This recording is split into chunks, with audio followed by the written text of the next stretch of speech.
నమస్కారం అందరికి. 3 BHK ఒక మిడిల్ క్లాస్ ఫ్యామిలీ మూవీ.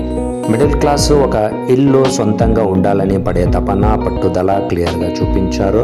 ఫిలింలో హీరో మరి తండ్రి చాలాసారి ఓడిపోయినప్పుడు బాధం ఫేస్ చేసే ప్రాబ్లమ్స్, ఇలాగా ఉండి కూడా మళ్ళీ పని చేసుకుని కళని నిజం చేసుకోవడానికి పడే తపన వండర్ఫుల్. సిద్ధార్థ్ ఇక్కడ సింపుల్ అవరేజ్ బాయ్, స్కూల్ నుంచి కాలేజ్ వరకు అవరేజ్ చదువు, కొన్ని పేపర్లు ఫెయిల్. ఇంజనీర్ తనకి ఇష్టమైన మెకానికల్ తీసుకోకుండా డీన్ చెప్పారని ఐటీకి ఫ్యూచర్ ఉందని ఐటీ కోర్స్ని చదువుతారు. ప్రొఫెషనల్ లైఫ్లో స్ట్రెస్లో పడిపోతారు.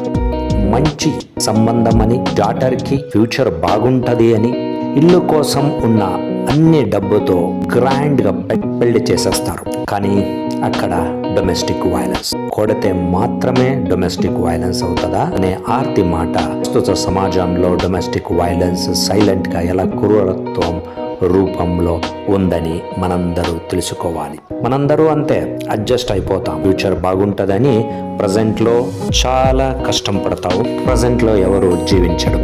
ప్రపంచంలో ఉన్న 90% పీపుల్ ఇలాగే బతుకుతున్నారు. ఫ్యామిలీ కోసం, ఈఎంఐ కోసం, ఇంపార్టెంట్గా ఫ్యూచర్ బాగుంటుంది అని ప్రజెంట్లో చాలా కష్టంగా, స్ట్రెస్లో, మనసు లేక బతుకుని సాగుస్తున్నారు. నచ్చిన చదువు, నచ్చిన జాబ్ చేయకుండా ఫ్యూచర్ బాగుంటుంది అని ప్రెజుడిస్లో, మైండ్కి స్ట్రెస్లో పడుతున్నారు. ఇల్లు అంటే ఓన్లీ కట్టడం కాదు, ఒక ఫ్యామిలీ.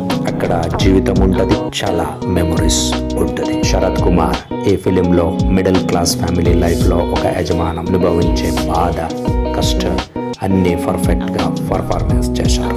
అలా చూస్తే ఫిలిం హీరో శరత్ కుమార్ ఒక వ్యక్తి జీవితంలో తక్కువ సాలరీలో ఎలా బ్రతుకు సాగిస్తున్నారు, పిల్లల చదువు, మ్యారేజెస్, అన్ని జవాబుదారిని ఎలా మేనేజ్ చేస్తారు అనేది పర్ఫెక్ట్గా పర్ఫార్మెన్స్ చేశారు. చూస్తుంటే కళ్ళల్లో నీళ్లు వచ్చేస్తుంది. Thank you for watching.